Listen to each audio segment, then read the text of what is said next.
Cuando dices Super Mario Bros., todo el mundo sabe de qué serie estás hablando. Cuando dices Super Mario Bros. 3, todo el mundo sabe de qué juego estás hablando. Y, si tienes suerte, cuando dices Super Mario Bros. 4, alguien se da cuenta de que estás hablando de Super Mario World. Pero cuando dices Super Mario Bros. 2, tienes que ser más específico. Ya que, según si estamos hablando de la versión japonesa de Super Mario Bros. 2 nos estamos refiriendo a The Lost Levels, o si estamos hablando de la versión americana de Super Mario Bros. 2, estamos hablando de un juego totalmente distinto. Esto molesta a bastante gente. De hecho, si buscáis información sobre Super Mario Bros. 2 americano, probablemente por internet encontréis comentarios como que este juego es una gran mentira, esto no es un juego de Mario, en realidad pensaban que los americanos no eran lo bastante buenos jugando a los juegos y por eso nos dieron este juego. Cosas así. Sé que esta es una de las curiosidades más famosas de la historia de los videojuegos. Aún así, me gustaría echarle un vistazo, porque después de todo, puede que haya algo que os hayáis perdido. Así que empecemos hablando de cómo se inició el desarrollo de este juego. Este es Kensuke Tanabe, que entró a trabajar en Nintendo en 1986. Al poco tiempo de empezar a trabajar en Nintendo, Kensuke Tanabe estuvo trabajando con Shigeru Miyamoto en un prototipo de un juego que utilizaba personajes de Mario. Este juego consistía en hacer que Mario subiera por una pantalla de desplazamiento vertical en lugar de una pantalla de desplazamiento horizontal. En este juego el objetivo era llegar a lo más alto. Al principio del desarrollo se consideraba que este juego iba a ser para 2 jugadores, y había 2 mecánicas para que los jugadores pudieran subir de una plataforma a otra más alta. La primera era que el jugador 1 cogiera al jugador 2 y lo lanzara a la plataforma más alta. La segunda era que los jugadores cogieran una serie de bloques y los apilaran para subir de una plataforma baja a otra más alta. Pero estas ideas tenían sus inconvenientes. Para empezar, si el juego estaba pensado para 2 jugadores, ¿qué pasaba con el modo de un jugador? Y para seguir, aunque la idea de escalar era interesante, el juego entero no podía girar en torno a eso, porque sería aburrido. Entonces, Shigeru Miyamoto hizo un par de sugerencias. La primera fue alternar pantallas de desplazamiento lateral con pantallas de desplazamiento vertical. La segunda fue centrarse en el modo de un jugador y hacer que este fuera divertido. Así, la idea de que el jugador cogiera un enemigo y lo lanzara contra otro sustituyó a la idea de que el jugador cogiera a su amigo y lo lanzara a una plataforma más alta. Así que, por un lado, tenemos este prototipo que va avanzando poco a poco. Pero ahora echemos un vistazo a otro asunto. Ya desde el tiempo en el que Nintendo se dedicaba exclusivamente a fabricar cartas, se destacaba por ser una compañía con una gran habilidad para el marketing, asociándose a distintas compañías con iconos reconocibles como Popeye, Mickey Mouse o Snoopy, y utilizarlos como mecanismo de publicidad. Estas estrategias de pactar acuerdos con distintas compañías continuó, por supuesto, durante la época en la que Nintendo hacía videojuegos. En el caso que nos ocupa, a mediados de los años 80, Nintendo había establecido relaciones con el grupo más grande de comunicación de todo Japón, Fujisaki Communications Group. Este grupo de comunicaciones englobaba cadenas de televisión, cadenas de radio e incluso productoras de videojuegos. Lo que veis en la pantalla ahora mismo es su logotipo, que es conocido como Medama, que significa globo ocular. Nunca me ha quedado claro qué conseguían ambas partes de este acuerdo. Lo único que he oído es que el beneficio para Nintendo fue que la música de Super Mario Bros. Se oyera en el programa de radio All Night Nippon. Al parecer, en aquella época, este programa de radio nocturno estaba de moda entre los jóvenes de Japón, y que se pudiera escuchar la música de Super Mario Bros. En ese programa que estaba de moda era un gran mecanismo de publicidad. Por otra parte, se llevó a cabo un concurso en el programa de radio All Night Nippon relacionado con el juego Super Mario Bros. El ganador de este concurso recibiría una copia de un juego exclusivo para los ganadores de este concurso, All Night Nippon Super Mario Bros., lo que lo convierte en uno de los juegos más raros de la Famicom Disk System. All Night Nippon es esencialmente el Super Mario Bros. Original, pero con algunas diferencias. Por ejemplo, algunos personajes han cambiado su aspecto para parecerse a personas relacionadas con el programa All Night Nippon. Algunos niveles han sido variados para que no haya ningún nivel repetido, de manera que algunos niveles de The Lost Levels se utilizan en este juego. La estrella de 5 puntas ha sido cambiada por una estrella de 6 puntas. Supongo que esto está relacionado con el programa de radio, pero no sé exactamente por qué. Y, finalmente, algunos iconos, como por ejemplo la estrella roja que aparecía en las banderas, han sido cambiados por el Medama. Otras diferencias sutiles pero interesantes son que en este juego puedes jugar como Luigi, y no hablo simplemente de una paleta cambiada de Mario, sino el Luigi con los controles de los levels. Otra diferencia es que en este juego no aparece el mundo negativo. Si entraras en la tubería que te mandara al mundo 36, esta te sacaría del mundo subterráneo y te pondría justo enfrente del poste de la bandera del final del mundo 1-2, de manera que sea imposible acceder al mundo -1. Me gustaría poder daros más información sobre quiénes son los personajes que aparecen al final de cada castillo. Hasta donde yo sé, deben ser caricaturas de personas relacionadas con el programa de radio All Night Nippon, pero como yo nunca he oído el programa de radio y, por supuesto, no tengo ni idea de quién es esta gente, no tengo nada que decir. Este juego fue lanzado en 1986, lo que lo convierte en el primero de los dos juegos que Nintendo desarrollaría como parte de su acuerdo con Fujisake Communication Groups. El segundo juego que Nintendo desarrolló no estaría inspirado en un programa de radio, sino en la cadena de televisión Fuji TV. Al parecer, durante el verano de 1987, en Tokio y en Osaka, Fuji TV organizó un festival para promocionar algunos de sus nuevos programas de televisión. Este festival sería conocido como Yume Koyo 87. Yume Koyo significa Fábrica de los Sueños.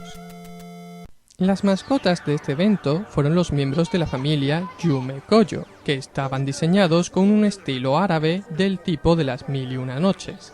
La familia Yume Koyo estaba formada por 7 miembros, a saber, Papa, el papá, Mama, la mamá, Imajin, el hermano mayor, Lina, la hermana mediana, Piki y Poki, los mellizos, y finalmente un mono, del que no sé su nombre. Por otro lado, aparte de girar alrededor de esta familia, el festival Yume Koyo 87 también giraba alrededor del concepto de las máscaras. Y entonces fue cuando le encargaron a Tanabe hacer un juego con todo este material. Lo que Tanabe hizo fue completar el prototipo de juego que estaba haciendo y utilizar los personajes de Yume Koyo. El título de este juego acabaría siendo Yume Koyo Doki Doki Panic. Doki Doki es la onomatopeya que se utiliza en japonés para describir el sonido de un corazón cuando late muy deprisa, así que todo el título quiere representar que es una aventura emocionante. Aparte del aspecto de los protagonistas, Tanabe intentó utilizar otros elementos del festival, como por ejemplo las máscaras. De esta manera, los bloques apilables pasaron a tener forma de máscaras, al igual que las puertas al final de los niveles, que también son máscaras. Por otra parte, la mayoría de los enemigos del juego tienen máscaras. Ese es el origen de los Shy Guy. Por otro lado, también incluyó elementos en la línea de las 1001 noches, como lámparas mágicas, alfombras voladoras, desiertos y serpientes dentro de vasijas, por aquello de los encantadores de serpientes. Pero, además de estos elementos, en el juego también aparecieron algunos elementos de la serie de Mario Bros, como por ejemplo el Pou, que había aparecido por primera vez en Mario Bros, y otros objetos como por ejemplo la estrella. No podemos olvidar que este juego empezó a desarrollarse como un prototipo de un juego de Mario. Total, que entre unas cosas y otras, Yume Koyo salió para la Famicom Disk System en 1987. Mientras tanto, en América no había planes de lanzar el Super Mario Bros. 2 original para la NES porque se consideraba que este juego aportaba muy pocas novedades con respecto al juego original. Pero se dieron cuenta de que tenían que lanzar algún juego como Super Mario Bros. 2, ya que el Super Mario Bros. 3 estaba a la vuelta de la esquina. Así que se cambió el reparto de Doki Doki Panic, un juego que tenía unos protagonistas que no habrían tenido ningún sentido fuera de Japón, y se lanzó Super Mario Bros. 2 en América en 1988, el mismo año que en Japón se lanzaba Super Mario Bros. 3. Y a partir de aquí surgió toda la polémica. Para empezar, Super Mario Bros. 2 ya de por sí es muy distinto de los otros juegos de Super Mario Bros., como si no encajara, y de pronto la gente empezó a darse cuenta de que este juego en realidad no era el Super Mario Bros. 2 original, y alguna gente se lo tomó muy mal. Pero personalmente yo no creo que haya nada que reprocharle al Super Mario Bros. 2 americano en cuanto a que está Mario suplantando a personajes de otro juego. En realidad no los está suplantando, simplemente los está sustituyendo, que es algo que Mario lleva haciendo desde su primer juego, Donkey Kong. Este es otro de esos secretos a voces en el mundo de los videojuegos. Donkey Kong empezó siendo desarrollado como un juego de Popeye. Lo que pasa es que Nintendo perdió la licencia para utilizar los personajes de Popeye a mitad del desarrollo. Así que se sustituyó a Popeye por Mario, se sustituyó a Brutus por Donkey Kong y se sustituyó a Olivia por Pauline. Por otro lado, se sustituyeron las espinacas por martillos. Más tarde Nintendo recuperó los derechos para lanzar un juego de Popeye, cosa que no me extraña, dado el éxito de Donkey Kong. Así que Shigeru Miyamoto desarrolló otro juego de arcade, y esta vez sí pudo utilizar a los personajes de Popeye y las espinacas como un objeto.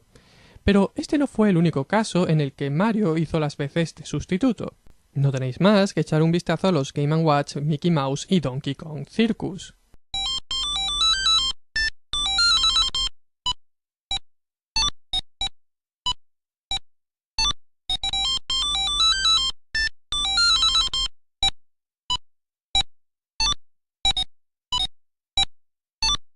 Visto lo visto, no resulta tan extraño que los personajes de Super Mario Bros. Sustituyeran a los personajes de Yume Koyo Doki Doki Panic. Después de todo, incluso en Japón, estos personajes siempre aparecían todos juntos, porque los dos grupos de personajes eran las mascotas en aquel momento de las compañías que se habían aliado para formar el juego.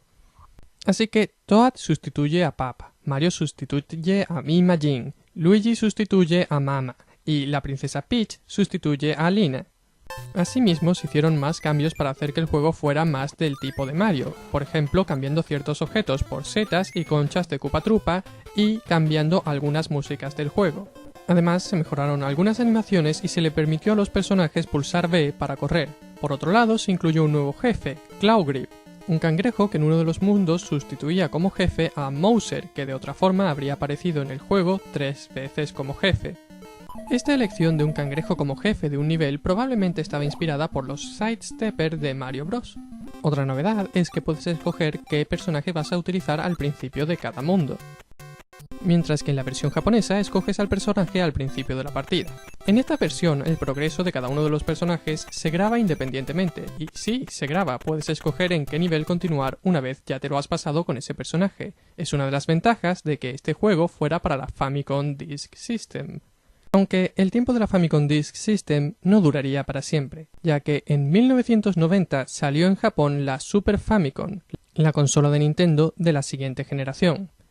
Nintendo quería seguir vendiendo algunos juegos todavía para la Famicom, pero desde luego tenía claro que no podía vender juegos para la Famicom Disk System, ya que la Famicom Disk System era un periférico para la Famicom. Ningún nuevo comprador se compraría una Famicom nueva y una Famicom Disk System.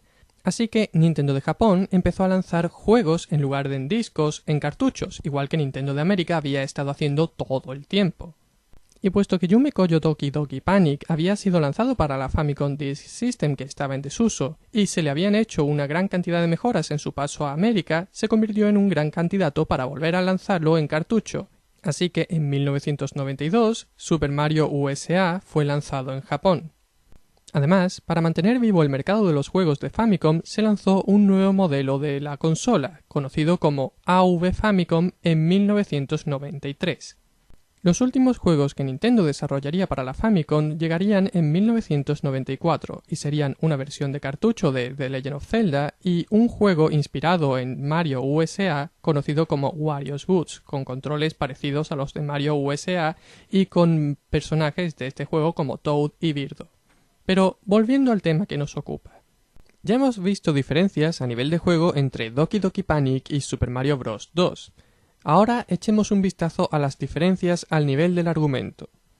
La historia de Yume Koyo Doki Doki Panic se centra alrededor de un libro de cuentos. Este libro narra la historia sobre los Mu, la gente de un mundo de los sueños. En el mundo de los Mu, todo está controlado por sus sueños. Si hace buen tiempo es porque alguien ha tenido un buen sueño. Si hace mal tiempo es porque alguien ha tenido un mal sueño. Como los sueños eran tan importantes para la gente Mu, estos inventaron una máquina que les ayudara a controlar sus sueños, la máquina de los sueños. Entonces el malvado Mamu, una rana gigante, llegó y robó la máquina de los sueños y empezó a utilizarla para crear un ejército de monstruos. Entonces la gente Mu luchó contra el malvado Mamu y se dio cuenta de que este monstruo era débil a las verduras, así que lograron derrotarlo dándole de comer verduras. Los mellizos Piki y Poki estaban leyendo este libro de cuentos, pero empezaron a pelearse y a forcejear con el libro, arrancando sin querer la última página, precisamente la página que contaba cómo Mamu había sido derrotado por los Mu, deshaciendo la derrota de Mamu. Así que Mamu alargó su brazo y secuestró a los dos mellizos. Y cuando descubren lo ocurrido, Papa, Mama, Imajin y Lina entran en el libro para rescatarlos. Parte de esta historia puede verse durante la intro del juego. Por cierto, si nos fijamos en el libro que Piki y Poki están leyendo, en la portada se ve un círculo. Yo creo que quizá este símbolo representa el Medama, el logotipo de Fuji TV. Esto también explica el libro de selección de niveles y por qué los niveles son llamados capítulos. Cuando comparamos esto con lo que vemos en Super Mario Bros. 2, vemos que en lugar de capítulos, los niveles se llaman mundos, como solían llamarse en Super Mario Bros. Pero la ilustración del mundo al que viajamos sigue estando dibujada en una especie de papeles, algo que ya no tiene sentido porque la historia no transcurre en el interior de un libro. Otra cosa que esta historia también explica es por qué, de los 7 capítulos que conforman el libro, todos tienen 3 páginas menos el último. El capítulo 7 solo tiene 2 páginas. Eso es porque Piki y Poki arrancaron la última página. Así que al pasarnos la página 20, llegamos al enfrentamiento con Mamu y lo reescribimos, formando así de nuevo la página 21. Y hablando de dicho enfrentamiento, esto también explica qué es el objeto que encontramos en el centro de la habitación en el jefe final. Se trata de la máquina de los sueños. Según las instrucciones, la máquina de los sueños se ha quedado bloqueada debido a un bug y solo es capaz de generar verduras. Y tenemos que utilizar estas verduras para derrotar a Mamu, como hizo la gente Mu. Esta es una de las cosas más importantes que se pierden en el paso a Super Mario Bros. 2. ¿Por qué iba el jefe final a tener una máquina que fabrica su punto débil en la pantalla en la que se enfrenta contigo? Pero es que la máquina de los sueños es uno de los objetos más importantes en la historia original. De hecho, está basada en el nombre del festival, Fábrica de los Sueños. Eso es todo lo que tengo que decir sobre la historia de Yume Koyo Doki Doki Panic. Ahora echemos un vistazo a la historia de Super Mario Bros. 2. Una noche, Mario tiene un sueño en el que sube por una escalera. En lo alto de la escalera hay una puerta que al abrirse revela un mundo que Mario nunca había visto. Entonces, Mario escuchó una voz que decía: «Bienvenido a Subcom, la tierra de los sueños. Hemos sido maldecidos por el malvado Wart y estamos totalmente bajo su hechizo. Hemos estado esperándote. Por favor, derrota a Wart y devuelve Subcom a la normalidad. Recuerda, Wart odia las verduras». Y entonces hubo un relámpago y Mario se despertó. Para aclararse las ideas sobre el asunto, Mario habló con Luigi, Toad y la princesa acerca del sueño que había tenido. Ellos decidieron ir a hacer un picnic en una montaña cercana. Al llegar allí encontraron una pequeña cueva. Al explorarla encontraron una escalera que llevaba hasta una puerta, exactamente igual que en el sueño de Mario. Al abrir la puerta quedaron sorprendidos al ver cómo el mundo de Subcom se extendía ante sus ojos. Y entonces empieza el juego. Este es uno de los pequeños detalles en los que esta historia es mejor que la original, ya que esta historia explica qué es esa puerta que vemos al principio de Super Mario Bros. 2. Esta puerta también aparece en el juego original, pero no se da ninguna explicación al respecto. De todas formas, en términos de historia, una de las mayores diferencias entre Super Mario Bros. 2 y Yume Koyo Doki Doki Panic es que Super Mario Bros. 2 es solo un sueño de Mario. ¿O no lo es? ¿Esto pasó de verdad? ¿El mundo de los sueños es real? ¿Sí? ¿No? Habrá que investigar sobre el asunto. Esta no es mi última palabra sobre el tema. Pienso averiguar qué es lo que está pasando. Hasta entonces, adiós.